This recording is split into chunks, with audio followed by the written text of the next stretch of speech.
Bonjour à tous, bienvenue dans cette nouvelle vidéo. Aujourd'hui, on va regarder le Nikon Z6 II. Donc, ça fait aujourd'hui environ 6 mois que j'utilise ce boîtier sans miroir de Nikon. Il n'y a pas des tonnes de modèles disponibles chez Nikon. Donc, le Z6 II, en fait, qui était une mise à jour par rapport au Z6 I. Niveau capteur, c'est exactement la même chose sur les deux boîtiers, mais bon, ils ont rajouté des processeurs et tout ça, ce qui a fait en sorte que la rafale était plus élevée, l'autofocus était plus performant. Je n'ai pas essayé le Z6 I, donc je ne peux pas vraiment vous donner mes commentaires sur est-ce que c'est mieux que le Z6 I ou non, mais j'ai utilisé le Z6 II pendant tous ces mois-là. Il y a beaucoup de fois que je me suis dit, bon, je vais vraiment sortir avec le Z6 II pour le Z6 II pour le tester à fond. Et ben là, je peux le comparer maintenant aujourd'hui avec mon fidèle D4S. J'ai utilisé beaucoup le D500, D810.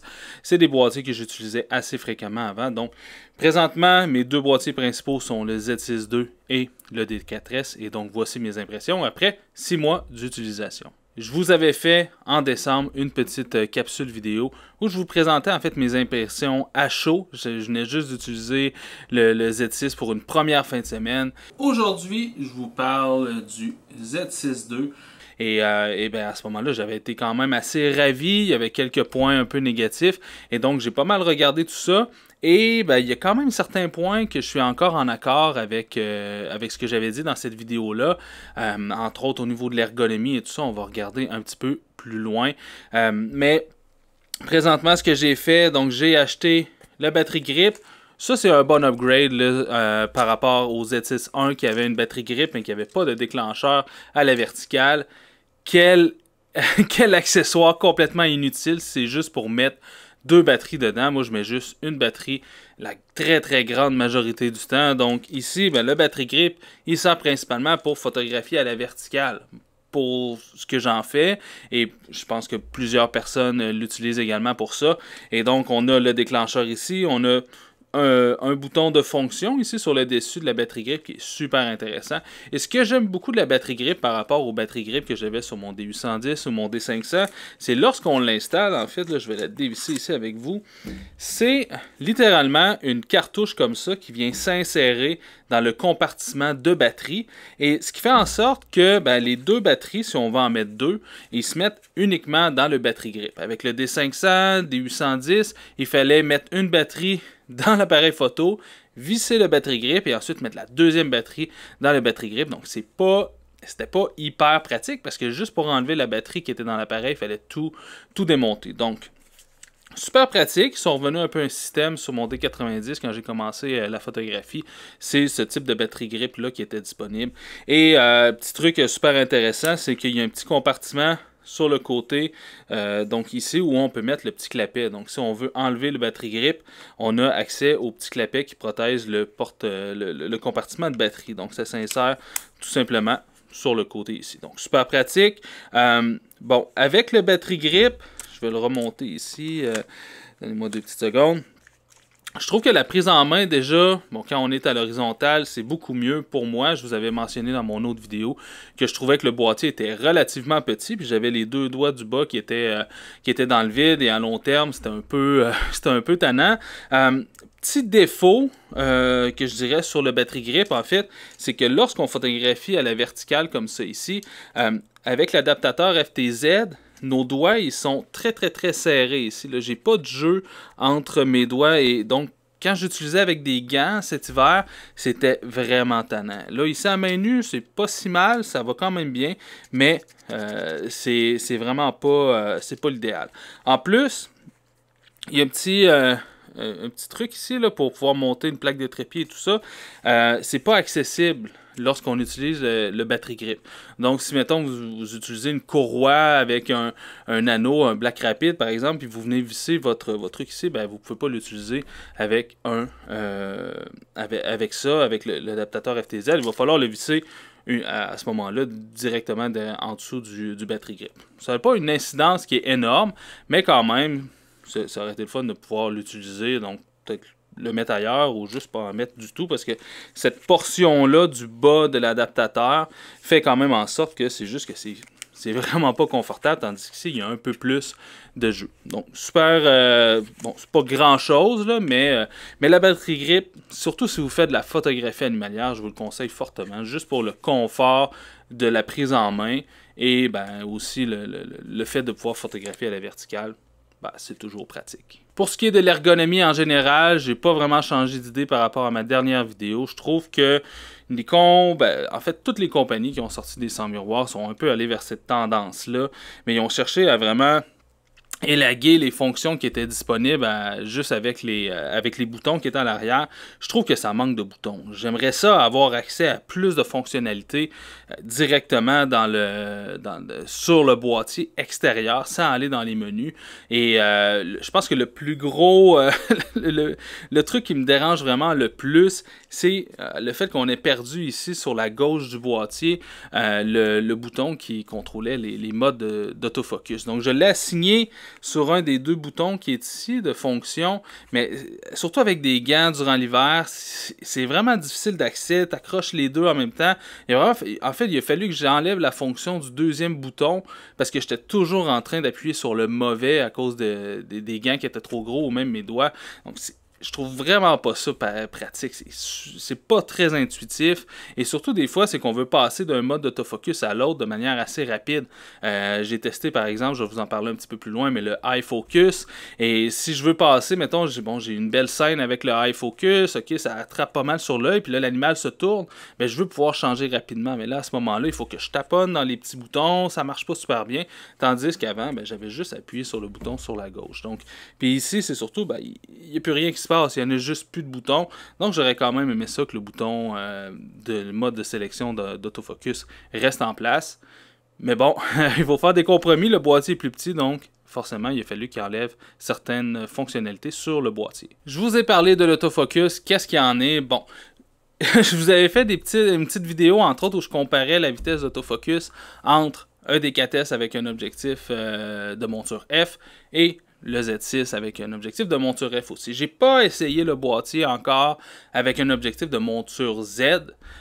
Donc, je peux pas vraiment comparer les deux entre eux, mais présentement, bon, il n'existe pas encore de téléphotos qui sont en monture native Z. Donc, c'est sûr que pour utiliser un téléphoto, on n'a pas le choix de passer avec l'adaptateur FTZ. Et donc, par ce moment-là, ben, je pense que le test que j'avais réalisé est encore valide.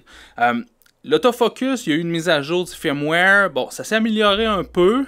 C'est sûr que quand... Bon, moi, je fais beaucoup de photographie animalière. En fait, c'est que ça que j'ai fait avec ce boîtier-là. Et ben, quand l'animal bouge, mais bon, pas hyper rapidement, puis surtout que l'autofocus n'a pas besoin de se déplacer sur une longue distance. Donc, mettons, si l'autofocus est à 3 mètres, puis ensuite l'animal est à 11 mètres, à 3 mètres, à 11 mètres, là, c'est là que ça patine beaucoup. Mais quand l'animal se déplace un peu vers nous, je dirais que l'autofocus est assez performant. C'est souvent très précis, ça arrive souvent sur au bon endroit. Et jusqu'à très récemment, je n'étais pas un grand fan des modes automatiques comme le focus sur l'œil. Je l'avais même essayé avec ma fille, puis je trouvais que le boîtier réagissait vraiment pas très bien. J'étais à une grande ouverture, puis avec le visage de ma fille, en fait, le boîtier détectait même pas l'œil. Donc, je trouvais pas ça super pertinent d'utiliser ce mode-là. Et là, il y a eu la mise à jour, et après ça a été vraiment mieux. Et ben, pour les animaux, j'avais essayé dans ma cour avec des quiscales, entre autres, et un animal qui a l'œil assez défini, c'est un gros œil, c'est blanc, un peu jaunâtre, très clair, avec une pupille qui est très très noire. Et ben, le boîtier incapable de trouver l'œil, donc ça m'avait un peu refroidi. J'avais vraiment pas trouvé ça super performant, jusqu'à ce que je photographie des renards et je me suis dit, bah, je vais lui donner une deuxième chance, je vais l'essayer. Et je dois avouer que c'est vraiment performant dans certaines conditions.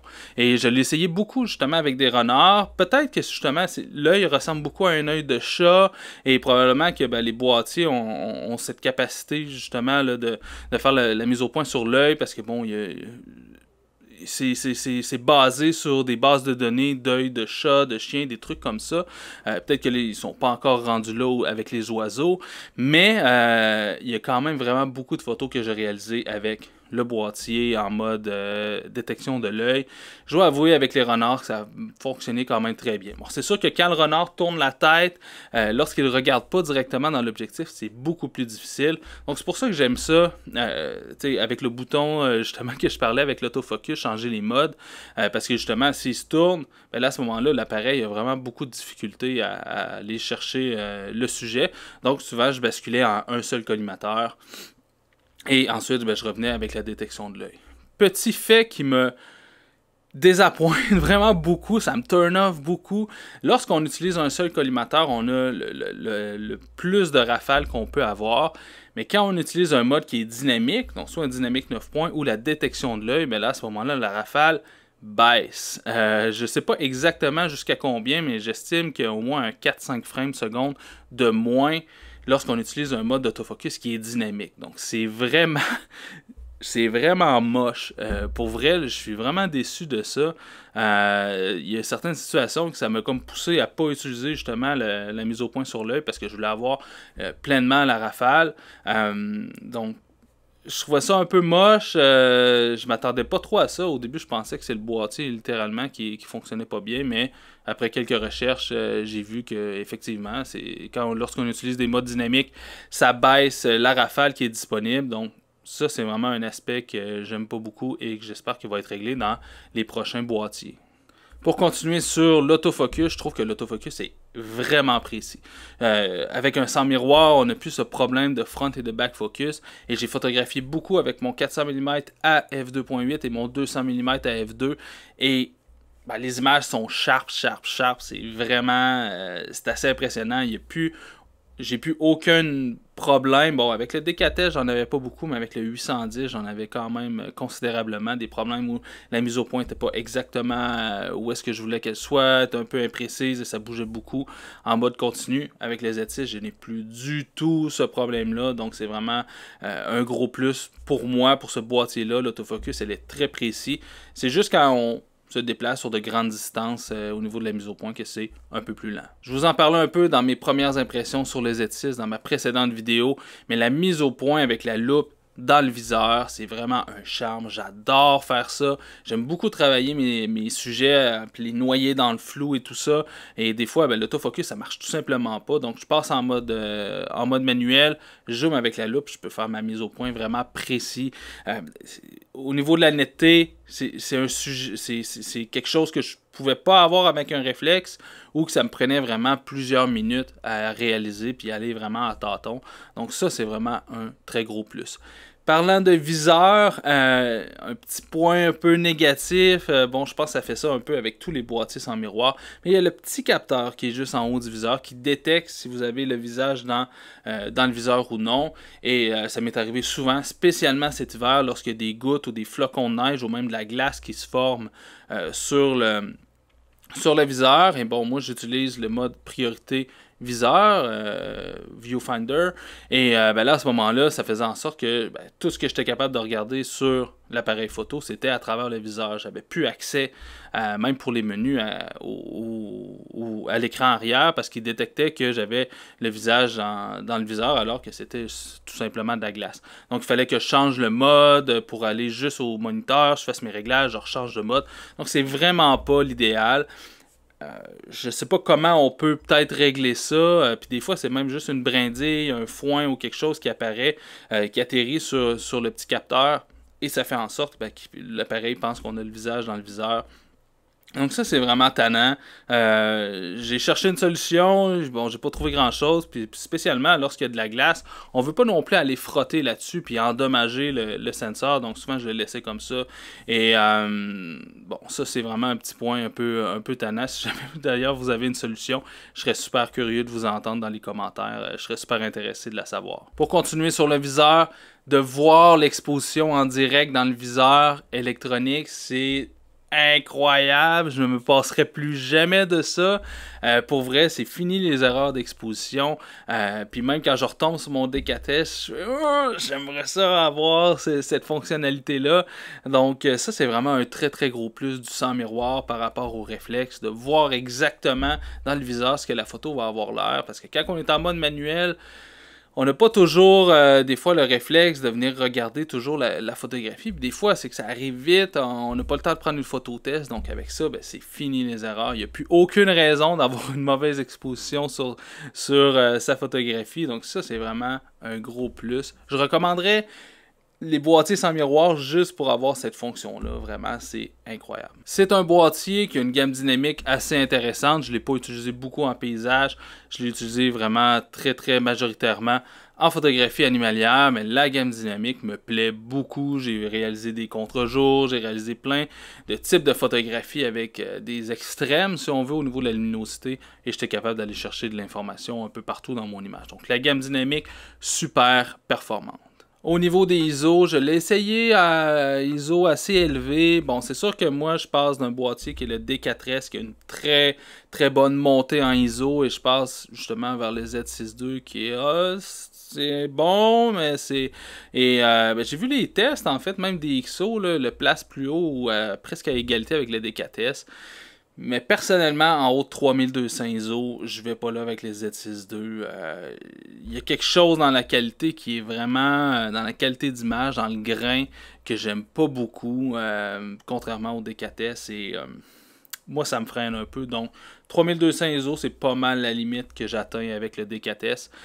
Mais bon, au niveau de la qualité globale de l'image, c'est très très bon. La montée en ISO est pas excellente non plus. Quoique meilleur que certains boîtiers. Le gros inconvénient du Z6 II présentement, ce que moi je trouve, c'est la taille des collimateurs. La taille du point de mise au point dans le viseur, elle est vraiment, mais vraiment trop grosse. Lorsque le sujet n'est pas très gros dans l'image, puis on va aller placer le collimateur pour l'avoir, des fois il y a d'autres, il y a des branches et des trucs, et je ne sais pas combien de photos j'ai passé proche de rater ou que j'ai raté parce que le collimateur, l'appareil faisait la mise au point ailleurs parce que le collimateur est trop gros pour aller chercher l'animal. C'est vraiment une douleur. Pour vrai, là, si le collimateur pouvait être 50%, ou en fait, c'est parce que le collimateur plus petit est disponible en mode AFS, qui appelle le pinpoint. Pourquoi ça, c'est pas disponible en mode AFC? En mode continu, je sais pas pourquoi c'est pas disponible, mais littéralement, j'ai raté vraiment beaucoup de photos à cause de ça, parce que justement, mettons, il y a ton animal, puis tu as une branche juste en avant, ben là, le collimateur est tellement gros que tu peux pas l'aligner sur l'animal, fait que là, ben, il pogne sa branche. Fait que là, ton autofocus, elle arrive, elle peut arriver 2 pouces en avant, ou ça fait en sorte quand même que la photo est pas bonne. Et ben là, à ce moment-là, il n'y a rien à faire, parce que si on monte le collimateur un peu plus haut, ben là, ça pogne dans l'arrière-plan, ou peu importe. Fait qu'il y a certaines situations où c'est vraiment dérangeant. Donc, j'aimerais ça, Nikon, s'il vous plaît, avoir une mise à jour pour avoir le pinpoint en mode AFC, en mode continu, s'il vous plaît. Ça serait vraiment, mais vraiment intéressant. Je pense que le Z7 II, on me l'a mentionné dans les commentaires, a plus de points de focus, donc les collimateurs sont plus petits. Je pense que ça serait peut-être un avantage pour la photo animalière à ce moment-là d'aller chercher peut-être un Z7 II juste pour ça, parce que pour vrai, c'est vraiment, mais vraiment, ça peut faire la différence entre une photo où la mise au point est au bon endroit et une photo où la mise au point n'est pas au bon endroit. Et voilà, c'est mes impressions sur le Z6 II, deuxième version du boîtier sans miroir de Nikon. J'aime vraiment beaucoup, beaucoup ce boîtier, pour être bien honnête. C'est une belle machine, c'est un boîtier qui est vraiment performant. J'aime beaucoup la rafale, le mode silencieux, puis même avec le shutter mécanique, c'est très silencieux aussi. J'aime vraiment beaucoup, beaucoup ce boîtier-là. Oui, il y a quelques inconvénients. Bon, il n'y a pas de boîtier parfait non plus. Je sais que Nikon travaille sur des nouveaux modèles qui vont probablement sortir bientôt. D'ailleurs, ça me fait penser qu'il y a beaucoup de personnes qui me reprochaient de comparer ce boîtier-là avec les R5, R6, les Sony, et parce que Nikon travaillait sur un nouveau boîtier. Mais présentement, là, on est 6 mois plus tard, puis il n'y a toujours pas d'annonce qui est faite. Donc, ce boîtier-là, son rival, c'est vraiment le R6 de chez Canon. Donc oui, on compare des boîtiers qui n'ont pas exactement la même technologie, mais sur le marché, c'est des rivaux. Donc c'est vraiment entre ces deux boîtiers-là qu'il faut comparer les choses. Donc je pense que Nikon a beaucoup de travail quand même pour aller chercher une machine qui est plus performante, qui a des meilleures qualités, puis qui a des petits anicroches justement qui vont régler sur le prochain modèle. C'était mes impressions sur le Z6 II. J'espère que vous avez aimé. Laissez-moi en commentaire vos impressions sur cette machine. Si ce n'est déjà fait, abonnez-vous à ma page YouTube. Allez voir ma page Patreon pour plus de formations sur la photographie nature. Et nous, on se laisse sur un petit montage de photographie que j'ai pris avec ce boîtier, le Z6 II de Nikon. Ciao tout le monde!